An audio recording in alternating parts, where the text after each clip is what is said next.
Hello and welcome back to Perspectives. On today's show, we have our usual roundup of the big stories around the world relevant to the Sikh community. And in the US, as ICE detentions keep hitting the headlines, we report on the Californian Sikh who's dedicated his time to ensuring the rising numbers of detained Sikhs fleeing Modi's persecution are given access to their articles of faith and other basic necessities being denied them in detention. And the landmark US federal legislation tackling transnational repression comes into focus. Does Narendra Modi even care? Well, he should, as it's quite a powerful piece of legislation. All this and more, but joining me as always is our very own correspondent in Canada, James Cousineau. Good morning, James. Good morning to you, Angus, and to all of our amazing viewers out there. We're getting lots of feedback, lots of comments, and of course, some Critics Corner that we love all of these comments. So again, keep them coming because not only does it keep you engaged and helps us to learn and to interact with you, but it also helps to push us up in the algorithms as well so other people can find the channel because as you know, we're shadow banned in many a places. But back to you with that, Angus. Indeed, and James and I together will be bringing you our perspectives on the daily news affecting the Sikh community across the world. And indeed, at the end of today's show, we will take a look at loads of your great comments, which have been arriving in their dozens. So thank you to our wonderful audience for those. Right, James, lots to get through, not very much time. What are you going to start us off with this morning? We are going to start a little different tonight. And that is here in the local Surrey community. There is a missing person that they are searching for. And we thought that we would put this up. Hopefully some of our local viewers will see it in the Metro Vancouver and Surrey area.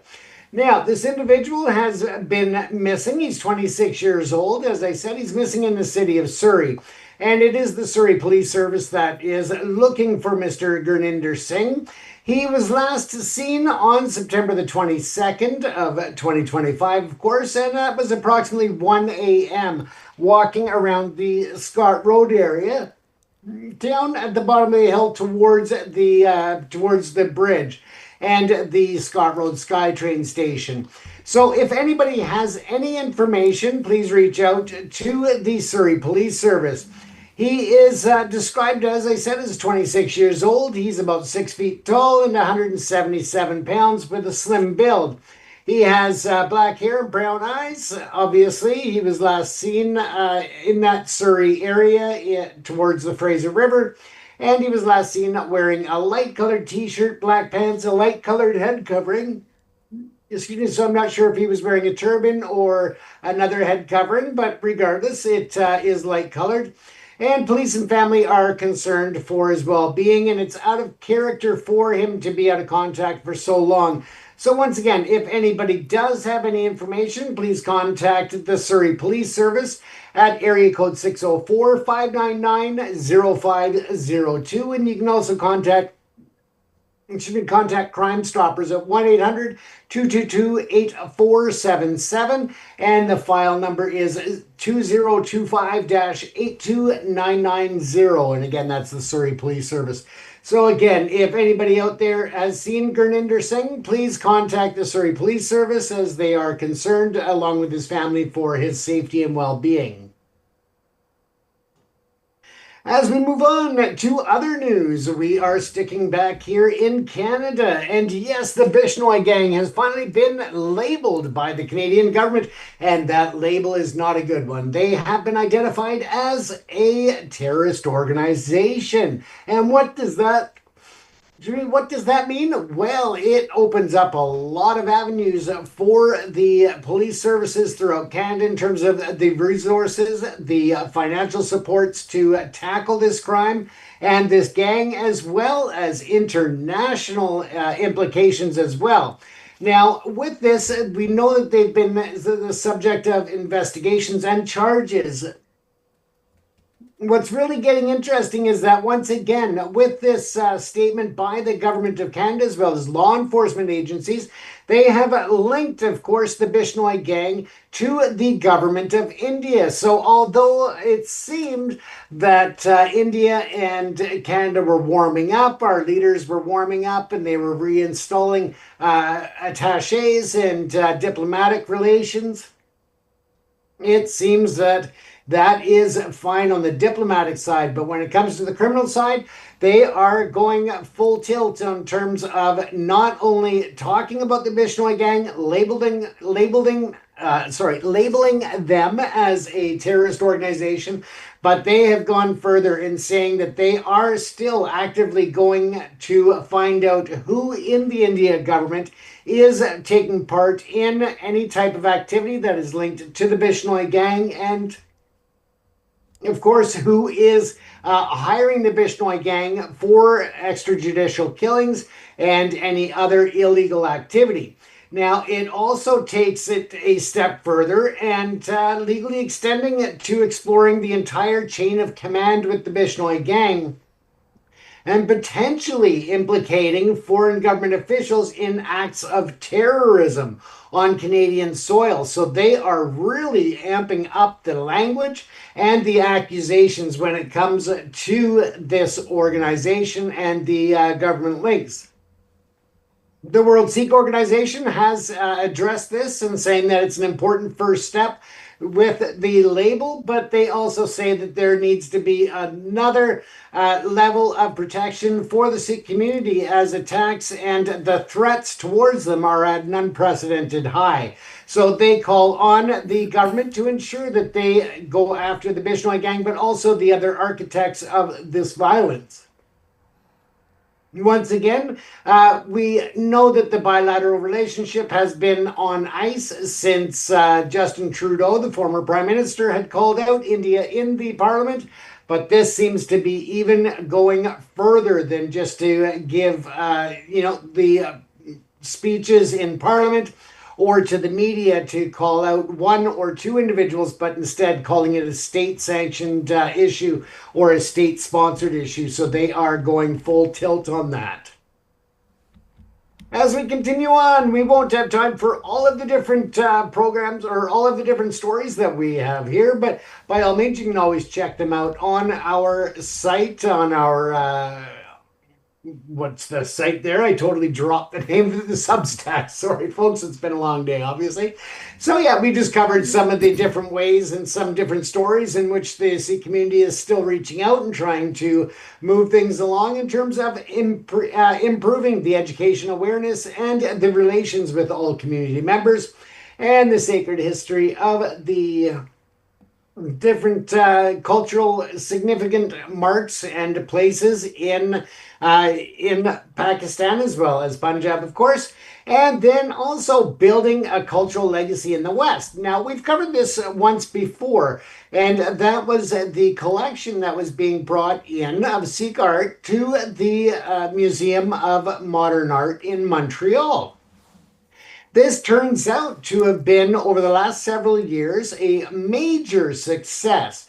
It has brought in hundreds of thousands of visitors to this specific permanent installation of the Sikh artworks, and actually has elevated this museum showcase to be the second largest, now actually moved from second to the first largest outside of India. So it just shows the amazing interest in how many people are viewing there. The last full number I have is 209,000 visitors in 2023, and they have said that the numbers in 2024 have way surpassed that, but I don't have the exact numbers as to what surpassing it by a large number means.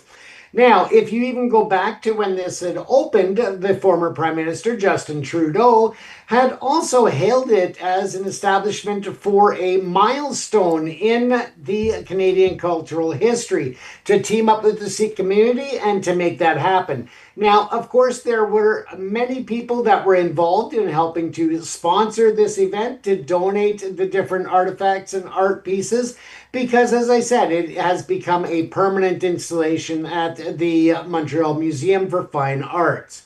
Now, as this continues on, you can see some of the promo material should be on the museum's website. So you can go there, check it out, and find out more about this groundbreaking exhibit that they have that's on permanent display there. They will continue to grow and to expand on it as it has been such a success.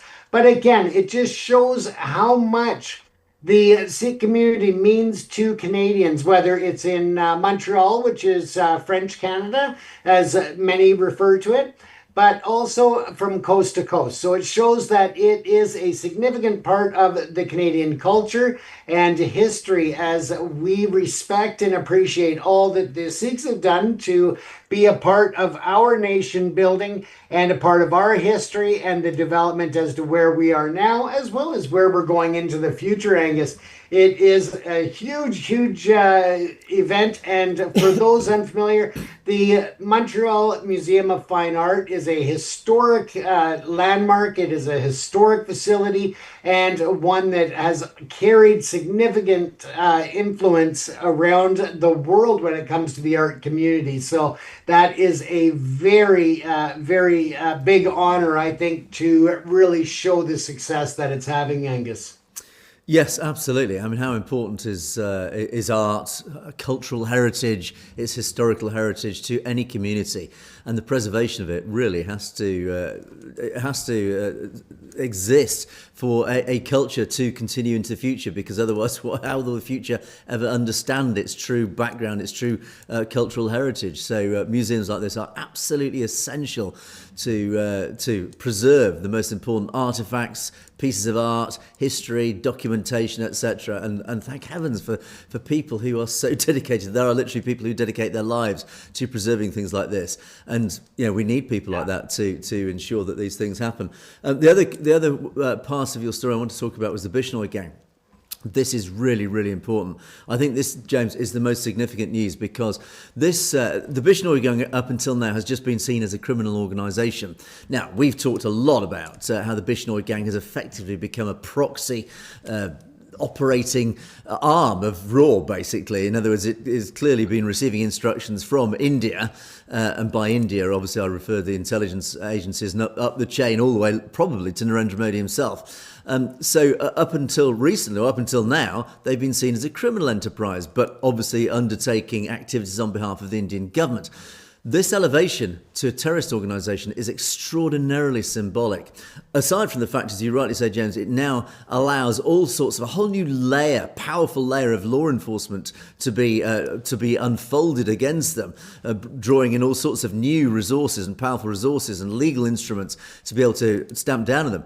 It's the symbolism of this, the message going out there saying, the Bishnoi gang is not a criminal organisation. They are now political. We recognise that they are undertaking a political activity, and that's a huge distinction because they're not just in it for the money or whatever. Well, they individually might be, but ultimately their activities are not just about money, as in greed and criminal greed. This is about sending political messages. They exist as a political instrument of the Indian government. Essentially, that's what they're saying. The statement to the world is the Bishnoi gang are acting as a political instrument of another nation. And that is massive. Of course, the United States will probably follow suit now that Canada's done this. And I have no faith in the British government doing the same. But ultimately, it does send out this message internationally that, yeah, Mr. Modi, we've caught you. We know what the Bishnoi gang are up to. They are a political criminal tool of your government, and we're going to stamp down on it.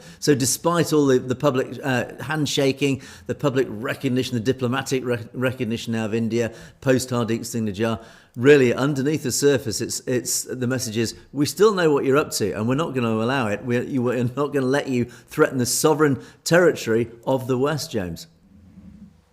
Absolutely. And when you look at it from that point, Angus, that you had mentioned about whether or not the UK will follow suit or the US, I think that it definitely does put some light on it and maybe a bit of pressure for the other members of the Five Eyes community to look at it and really visit seriously the label and consider putting that label on them as well. And when it comes to the Bishnoi gang, we know of the seriousness that they've been involved in or allegedly involved in a lot of the extortion, the fires and arsons and violence shootings and all of that in Canada. And with that said, of course, I actually heard today on the radio, just as a point to follow with this, is I'm starting to actually hear advertisements on the radio from the police service to really reach out to all different communities about the extortion rings. And that is good to hear that it's, of course, on the Sikh stations and the other multicultural stations, but also on the main stations, because I think that if the rest of the community understands what's going on, it's going to have people a lot more alert and aware, saying, oh, hey, hold on. It's not within the community. They're not fighting each other. It's this transnational gang coming in from across the water from India, and they are infiltrating our system, and they are a threat to Canadian society. And I think that's going to help. I think that will give people more of an understanding as to the complexity of the Bishnoi gang, of the extortion problems, and the other violence that's accompanying it, to realize that it's not the gang on gang activity that a lot of people would just associate it with, just because that's the way it is in Canada. But it just gives that context, because now they're learning that that is not the case. They're being victimized. And this is hopefully going to go a long way to make a dent in this problem. Indeed. So that's great news. Well done. Very symbolic act on behalf of the of Canadian law enforcement. Right, James. Let's move on to my first story. And we talk a lot about immigration, of course, both here in Europe and, of course, in the US. But the US under the Trump administration has seen a huge amount of law enforcement to stamp down it. And, of course, the ICE operation, this huge team of resources that have been going around the whole United States, tracking down anybody who shouldn't be in the country illegally, and they've been detaining them in all sorts of detention centres. As a result, there's been a huge amount of quite very, very sad, miserable stories emanating from this. An awful lot of people have been caught up as collateral damage, etc. We talked about the grandmother the other day, etc. But interestingly, there are one or two sort of little silver linings to this. And the story I want to cover today it's a story written in it's an article in India Currents, and actually it's a fascinating story because a real insight into it's a different perspective, but it's an interesting perspective from somebody within the Sikh community who's been helping a lot of these individuals who've been caught up in this situation. And the story is about this guy Simran Singh and his Seva, his selfless service, and is a really fine individual who's really stepped up, as the Sikh community always do in these situations. Simran Singh has really stepped up when he discovered, obviously, what was going on with these ICE detentions. And he's just a young lad. He's a 33-year-old insurance broker based in California. And he lives near the Mesa Verde ICE detention facility.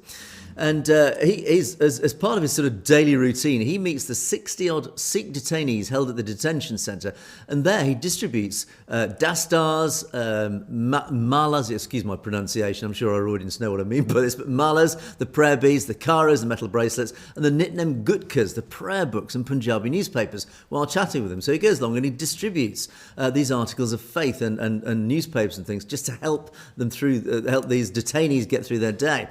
Now, the articles of faith that Singh delivers represents a rare glimmer of reassurance inside the four walls of the detention centre. I mean, you can imagine how awful it is for these poor detainees. His initiative began out of curiosity in 2016 when he volunteered with the Sikh community organisation to register voters at the nearby Gurdwara.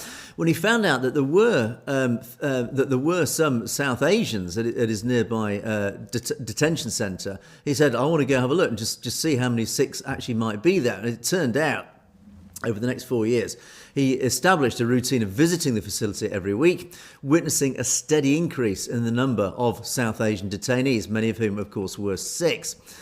And most of the individuals, as it turns out, and again, this is in the article, I think this is interesting, this hits a relatively mainstream article, that most of the detainees from the Punjab area, actually they come from Punjab, Haryana, Gujarat, so that western swathe of India. They are fleeing India because of financial insecurity or political persecution and seeking asylum in the United States. And once again, it just highlights this fact.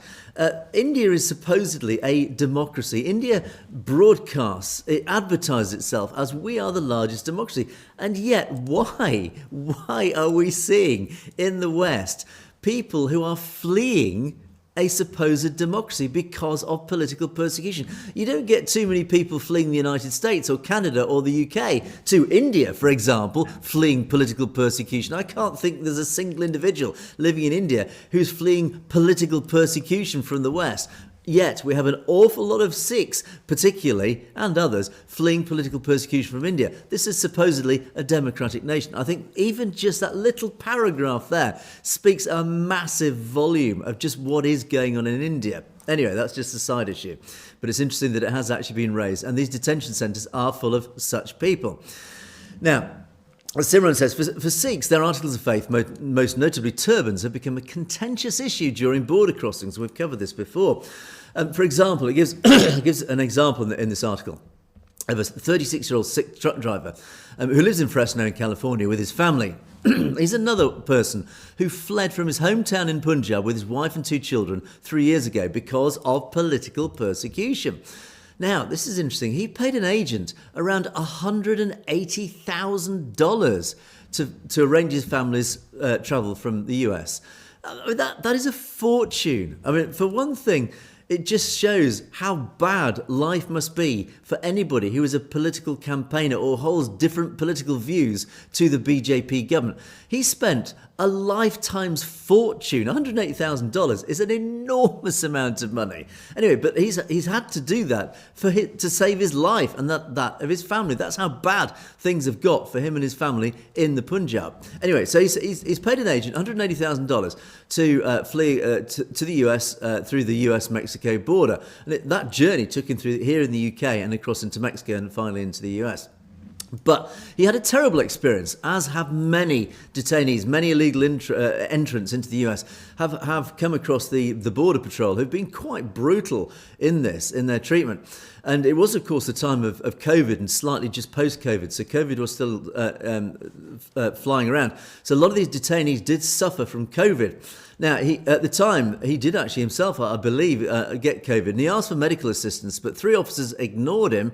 And instead, he was told to take off his turban. And again, we know how emotive and provocative that is as an act. And he pleaded with them to keep it on. They absolutely refused. And he did try and tell them, look, this is an article of faith. This is really important to me. But they did force him to remove his dastar. He was handcuffed and locked in a separate room away from his family.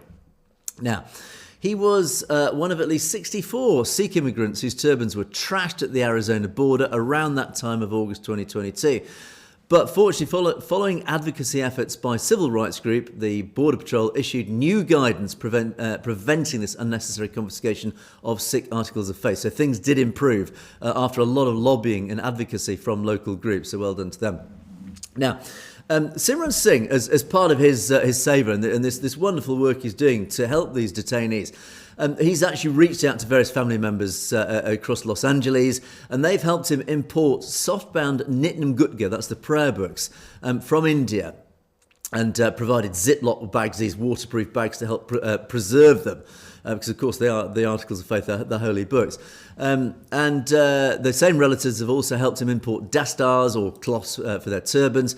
He's also procured karas, that's the metal bracelets, again, one of the 5Ks, from stalls just set outside his local gurdwaras during festivals. I mean, again, he's paying for this. This is all his charitable work that he's doing for not his benefit. He's doing it for the benefit of these poor detainees. So it's a huge effort that he's gone to do this. And he's ordered a bulk shipment of malas, the prayer beads, online. Now, the malas, interestingly, are very popular, not just for Sikhs. It turns out they're also they're helping other faiths, people from other faiths like Catholics, Islam, Hinduism, who also use them for effectively the same purpose.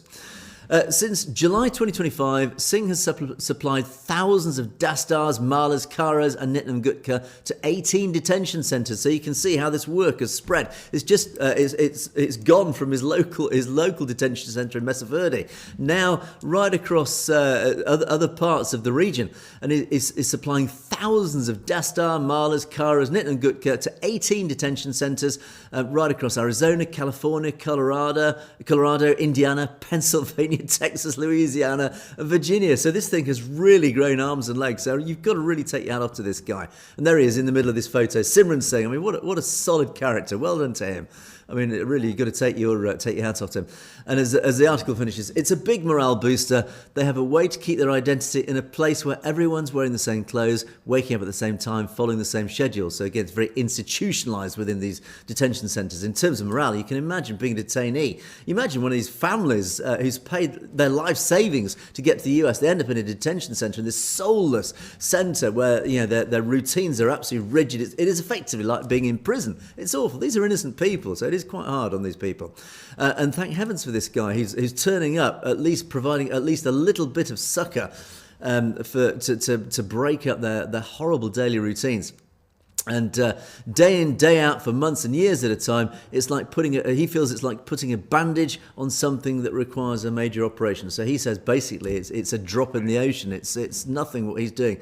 Well, I'll tell you something, Simran, saying well done to you, because this is more than just applying a bandage. For these families, I'm sure what he's doing is enormous. It's enormous help in the misery that these poor people must be going through, James. Absolutely. And this is something that we see in the prison systems, whether it is in detention for ICE or whether it's in federal or state prisons in the US, provincial, federal in Canada. And that is a lack of concern when it comes to the importance of these items for faith. And for him to take that upon himself and to see how it's grown, Angus, I mean, it just shows the sheer demand. And just these little bits of comfort when it comes to religious principles and their beliefs can give so much inspiration in such a dark, cold, and really heartless place that they are in these facilities. Indeed, and it's just a sign of how noble the Sikh community, the Sikh, I was going to say profession, that's the wrong word, the Sikh community, the Sikh culture is, because there is this obligation, this moral obligation for seva, for selfless service. But obligation is almost the wrong word, although it stands as an obligation. It's so ingrained, embedded within the Sikh psyche, the Sikh psychology, that Sikhs, generally speaking, feel this need to go out and help their fellow human beings. And this is why we see right across the world, and this is just a small scale of what the Sikh community do on a larger scale, wherever there's any natural disaster, any issue, whether it's an earthquake, flood or whatever, it's the Sikh charities that are always there on the front line, quietly going about their seva, their selfless service, helping their fellow human beings. So again, I think this is a marvellous story, notwithstanding the great tragedy that is implied in this article, that perspective of how these families are literally having to pay their life savings to flee political persecution from a democratic country. Again, James, I find that quite shocking. Yeah, and we're seeing more and more, and it's just a sad state that, Modi wants to give this image, but the reality is that people are learning what is going on, and he's not fooling anybody, Angus. Indeed, he's not. And talking of which, I just want to quickly cover a piece of legislation that's moving forward and fast in the United States. This is the Transnational Repression Act, because, of course, these Sikhs fleeing this persecution to the West are not safe necessarily in the West still, because, of course, this transnational repression is something that is really just not going away. India's Modi is absolutely determined. These Hindutva forces are determined to try and bury the Sikh community, particularly the Khalistani campaigners, through this transnational repression, which, again, we talk about on a very regular basis. As a result, there is this landmark piece of legislation at federal level. This is the Transnational Repression Act. And this act, it's a hugely powerful piece of legislation. It will hold foreign governments and individuals accountable when they stalk, intimidate or assault dissidents and diaspora communities across their borders, including, of course, in the United States. It would also, and this is from the Sikh Coalition, this is their statement that they've released, it would also elevate countering transnational repression as a key US foreign policy priority, etc., etc. So, in other words, this TRPA, as it's known, is providing law enforcement and all the different state entities the ability, firstly, to recognise it, to tackle with it, to deal with it, but most importantly, it obliges the US state and all its entities, all its bodies, to deal with it. And this, and of course we talk about SB 509, this other act over in California that down at state level, which is an act which requires these state entities to train themselves how to recognise and deal with transnational repression. This is a federal piece of legislation. In other words, this will affect the whole of the United States, and this gives enormous powers to all, again, the federal level and all these state bodies to deal with transnational repression. And this is let me just quickly zoom in for you just so you can see. This is at Congress. It is at Congress level. This is where it's going. The sponsor is a Republican, Christopher Smith, and there's a whole list of long co-sponsors on this. It is a cross-party piece of legislation, so there are both Democrats and Republicans behind it. Back in January, it was referred to the Committee on Foreign Affairs, and in addition to the Committee on the Judiciary for a period to be subsequently determined by the Speaker, in each case for consideration of such provisions as fall within the jurisdiction of the committee concerned. So basically, it is being discussed, it is being considered, and then it will go to votes, etc. But hopefully this act, this Transnational Repression Act, will become, will go on the statute books. It will become a powerful piece of legislation. And I said in the introduction, will Narendra Modi care? Well, on the face of it, probably not. In reality, he's going to be a little bit concerned, as are all the operatives in India. They are going to be concerned about this, because this means up until now they've been operating pretty freely across the West. Even though they've been caught out, they still feel this impression that they've got away with it. You know, with Hardeep Singh Nijjar, Gurpatwant Singh Pannu, maybe not. I think the wheels of justice are moving on that one. Here in the UK, Avtar Singh Kandar, who we will not forget, is a likely victim of these same people. Well, the British government, slightly less dynamic, I would say, to put it euphemistically. The British government don't seem to be doing much about it. But in North America, it's very clear that the North American countries, Canada and the United States, are moving very powerfully against this transnational repression. Yes, it occurs from other nations like China, Russia, etc. But India is really the one in our headlines. And it's very clear this piece of legislation is designed to combat this, James. And this is a fantastic move forward. Absolutely. And once again, we've seen this act through different states that are really concerned about it, including California, of course. But what it also does is it also brings into the federal level the funding and the training that we've seen that California wants implemented for all state and local law enforcement agencies to have the same training, so they're all dealing with the same level playing field when it comes to investigating transnational repression, but also so that every law enforcement agency understands what it is, because you may get small town law enforcement that isn't really experienced or knowledgeable when it comes to transnational repression, when it comes to the indicators, the signs, the threats, and the reality of it. So I think that this goes even further, that it is going to reach from every state and every corner of the U.S. to say, look, this is a serious problem, and law enforcement, no matter what size your agency is, you need to take it seriously, and we're going to help you to train your officers. We're going to help you with resources, and we are going to take it to an international level if we need to. Yeah, and it's becoming increasingly hard for Indian operatives to operate in North America now. The Bishnoi gang now had its wings clipped significantly, and of course, legislation like this coming in, it's going to make it very, very hard for their transnational repression operations to get away with it this time. So this is fantastic news. So. Anyway, James, let's move on to our comments section, and lots and lots of comments. I did a podcast at the end of last week with Layla Ghulam, our US correspondent, and Layla and I talked about Khalistan, and I do urge our audience, if you want to know all about Khalistan, about the history, what Khalistan is, what it should be, the justification for it, do watch that podcast that I did last week. I went into a huge amount of detail about, firstly, its potential geographical boundaries based on history, the whole history of the Sikh people, also its constitutional makeup, what the governance model would be, etc., and ultimately what's in it for the West. Why should the West be interested, and justifying why the West actually would be quite excited about the whole prospect. So do watch that podcast. That was I think it was released last Friday. But anyway, loads and loads of comments after this one. Unsurprising, some fantastic comments. Love Long Island starts us off with. a lovely comment, thank you, actually, that you say you'll be able to show your American-born kids this whole podcast, which you've been trying to explain for the last 25 years. Well, I hope they can see it, and I hope it does. The explanation comes across clearly. But I'm encouraged that hopefully that I say it was a bit of a history lesson, but it's really important. And we talked earlier, James, about how important history and culture is. Well, yeah, I do set out hopefully clearly a bit of the history of the Sikh people and the geographical boundaries, how they've been deliberately reduced over time, just to force into this almost artificially small area now, where the Sikh community in Punjab has just been reduced into this tiny state, which to me is deeply unjust, James. And sometimes I like the fact that, they talk about how it can teach the younger generation, his children, other people's children, because it becomes an echo chamber when the parents keep telling the kids about it. So for them to hear it from a third party, especially from us pasty white guys, I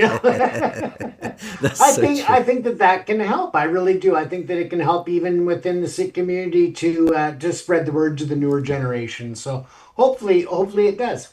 Indeed, and a shout out to Love Long Island's kids. I hope you're watching. Manjit Singh, this is a good point. Don't forget about Chandigarh. Absolutely, it's under central government control, and I did actually mention Chandigarh. I think in that reorganisation, the 1966 Reorganisation Act. But yes, you did rightly point out Maharaja Dulip Singh's, who was indeed this terrible story, and I've actually done separate stories about this in the past.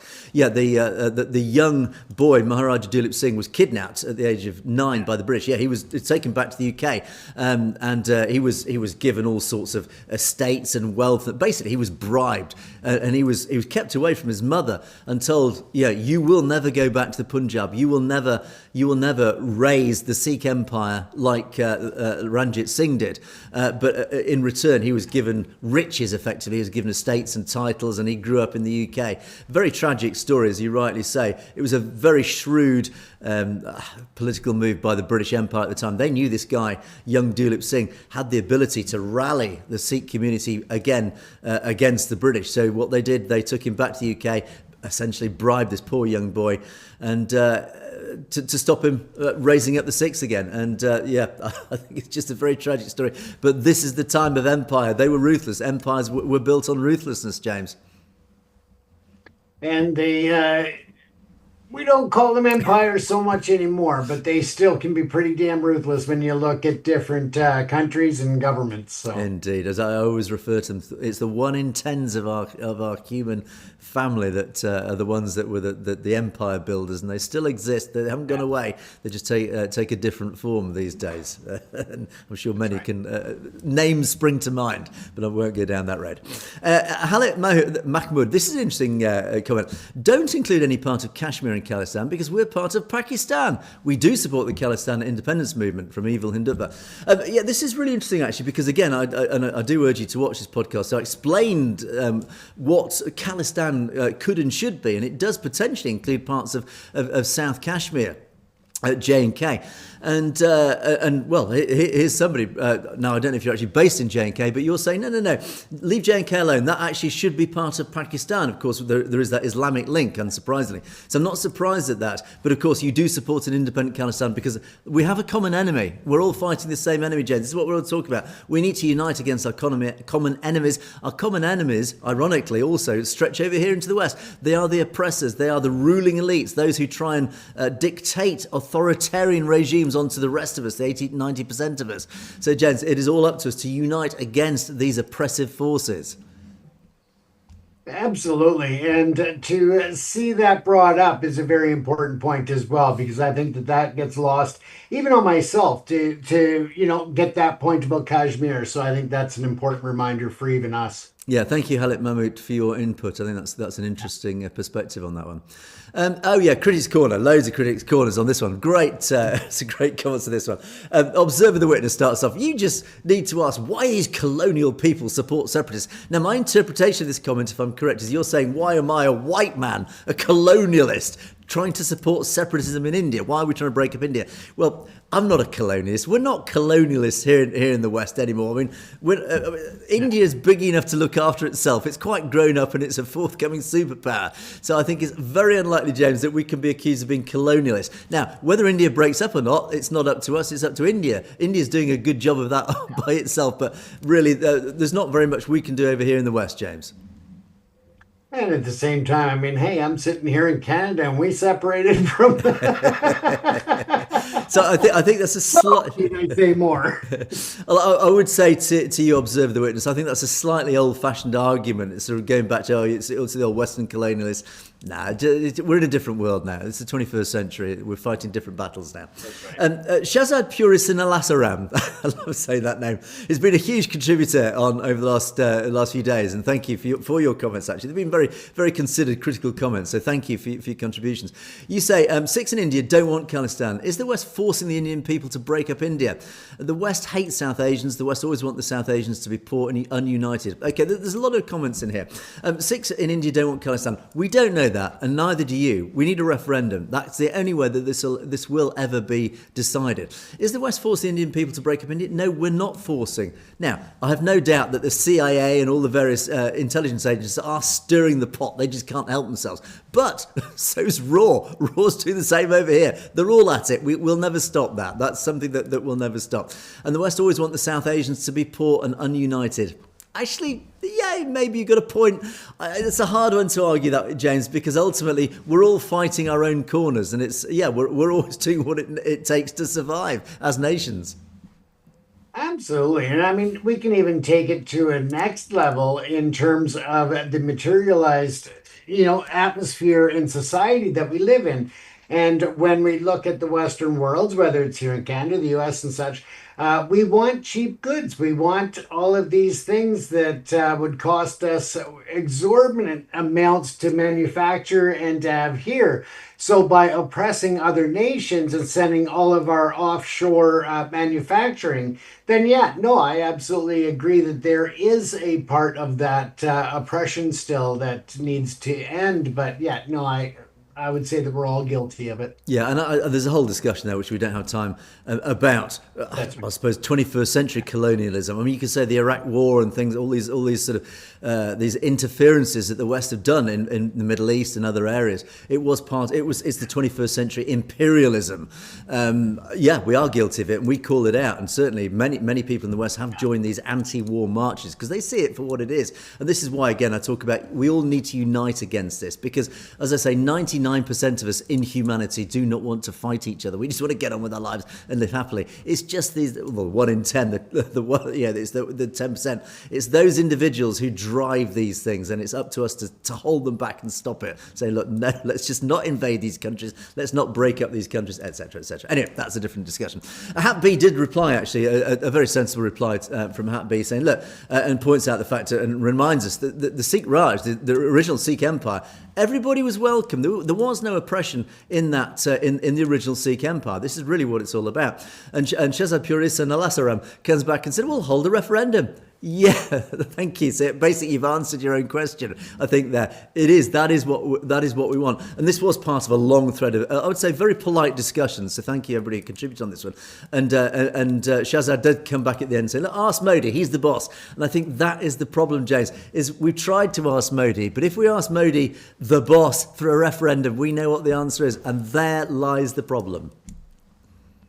But if you happen to have a direct line to Modi, ask him if he'd be a guest on the show. We'd love to chat with him. Yeah, so if you're listening, Mr. Modi, which I'm sure you're probably not, do give us a call, send us an email. We'd love to have a discussion with you. We actually genuinely would like to have this discussion with you. You can tell us we're wrong to our face if you think we are. That's right. Observer, the witness, comes back again. It's been very active on the Critics' Corner. He says, Gora, that's us white men, us white folks, want smaller states which can be manipulated and looted easily. Give them a leader like Zelensky and destroy the state at the end, and it uses Trump and the mineral rights argument and what's been going on in Ukraine as an argument. Now, actually, weirdly, I do actually partly agree with you on this on Observe the Witness. I think the West is playing a shrewd game. And the whole Ukraine war, again, a rabbit hole we don't want to go down. But there is an argument that the West are playing games. We have been since colonial times, since the days of empire. We have been interfering. And again, it is hypocritical for us not to call this out. And we do call this out. And I agree, actually, with a part of your point, is that we do play these games. Our own power brokers, our 1 in 10s over here, do play these games. And all it does is it just upsets the global order, James. Absolutely. I mean, you can look at, U.S. proxy wars, whether you're looking at Vietnam through to Afghanistan and beyond. So, it is definitely a game that some countries see it as. But at the end of the day, it's people's lives. And it's a shame that it's going on. Yeah, the only winners of this are the industrial military complex, as it's known. It is those people who are building the weapons, the arms and ammunition that gets used in these dreadful situations. It's the ruling elite, ultimately. It's the ruling elite of the world. And this isn't just in India, it's in the West. It is this small, dark body of whoever it is who are the only winners in all this. And we are but pawns in their games, sadly. And they divide and conquer us, they turn us all against each other. Again, that's a theme we talked a lot about recently. Sher Singh says, to clarify, Punjab is landlocked. And you're trying to tear down this whole argument about Khalistan. You're saying Punjab's landlocked. Gujarat is not part of Punjab, because we did say that Khalistan should include Gujarat.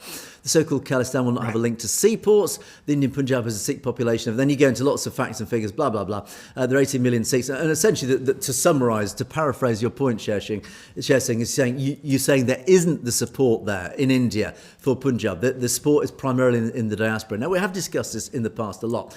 Actually, you might be surprised at this, that actually there is a huge amount of support for Khalistan within the Punjab and indeed within India, because we've seen this through elections last year. We know that Amritpal Singh and somebody else, both it was the son of I can't think of his name. Biatbi Singh. Anyway, correct me when I'm wrong. The son of the assassin of Indira Gandhi. They've both been elected as members of the Lok Sabha on a pro-Khalistan ticket. Both elected with record majorities in their constituencies. So when you say there is a minority, there's only minority support Khalistan, clearly it isn't. And the point is, people are too afraid to stand up and support it publicly in India. That's why you think there isn't the support. The only answer to this, as Jan Agra says, the only way to decide these facts is let's have a referendum in the Punjab on the issue of Khalistan. And this is, sadly, James, what we have to say over and over again. Narendra Modi won't allow a referendum in the Punjab because he knows what the answer will be. And sadly, to Sher Singh, the truth is there is a majority. There probably is a majority support of Khalistan, not just in Punjab, but probably across wider areas as well, James. Absolutely. And, we refer to it in Canada as the snowball effect, because a snowball, as it starts to roll, it just gains momentum and size. And that is another fear of the BJP and Modi, is that once Khalistan is formed, then there's going to be a lot of other parts of India that are going to be looking at separation and independence and sovereignty. So, indeed, and this is why they resist it so fiercely, because they know what the potential outcome is. It will potentially be the breakup of India. But as I say, the people always will win in the end, so it is inevitable. Our final set of comments starts off with Simply Elite, thank you, and loads of really complimentary comments. Thank you to all of you who did jump in with some really lovely comments in support of that video. Thank you very much. It was a fascinating video to research, I have to say. It was a bit of a history lesson, but it's fascinating learning the whole history and the evolution of the Sikh people since that original Sikh empire established in 1799, and how the people have evolved, and how, again, as I said earlier, how it's been reduced by outside political forces. And so when we're arguing for the modern day Khalistan, should it be modern day Punjab? Absolutely not. That modern day Punjab is a tiny fraction of actually what originally existed, and it was deliberately reduced into modern Punjab. So the resistance to this should be enormous. honest. Khalistan should be much, much bigger. Anyway, Simply Elite says, fantastic explanation, absolutely impeccable. Thanks for showing this. It was genuinely my pleasure. As I say, it was fascinating to research. Kay Singh says, excellent analysis. Like Winston Churchill, your knowledge base keeps on expanding. Well, I'd never compare myself to Winston Churchill. I'll never quite reach those lofty heights. I mean, he's a great hero here in the West, of course, after World War II and his actions during World War II. But Winston Churchill was very well known for his opinions on India, on indeed the Sikh people. He had a deep, deep respect to the Sikh people because he recognised, like James and I have done, he's recognised when he got to understand and know the Sikh people and what they represented, well, like any normal person, he realised what a force for good they were, James. Absolutely. And what a compliment that your knowledge base keeps expanding as opposed to me. It's just my hips and my my waist that expands. Not the only one. But no, that's a very nice comment there. And I have to agree. Yeah, it's about keeping the knowledge expanding and understanding. And a part of that, again, is the comments that people send to us. So thank you. Indeed. And Bobby Singh says, well presented. Yes, indeed. A detailed knowledge about past and present future. Sikhs laid down the foundation of true democracy. This was the real message that came out about the original Sikh empire. Is yes, it was absolutely, as we say regularly, the model, the constitutional model of the Sikh empire, which ultimately will be rolled out in the new Khalistan. It was based on this Panj Pyari, and thank you to Pam, one of our audience members, for correcting my pronunciation on that in the comments. Yes, this Panj Pyari model. It was unique at the time, and it really was ahead of its time. It was a true form of democracy, and that is what Khalistan will be. And Demon King says, this is a nice comment. I also prefer this new production setup style. Keep up the great work. Well, hopefully that means you're referring to our studio, James. Hopefully he likes our new studio. Let me just do a little bit of a studio tour at this end. And of course, you can see James's wonderful fruit and vegetable stall behind him as well. So it's the fall harvest. Absolutely.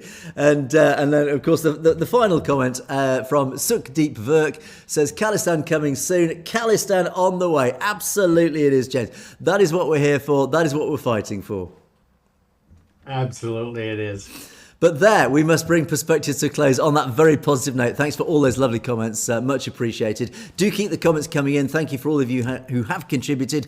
As I say, do let us know things that you'd like us to talk about. Do send us links or whatever to our email address, message@satlodgetv.com, if there's something you think is really interesting that we should be talking about or we might have missed, as many of you have done. Thank you for that. But that is it for another day. Thanks so much for watching. It is a goodbye from me. It is a goodbye from James. Stay safe, everyone. You have, of course, been watching Perspectives. We will see you next time.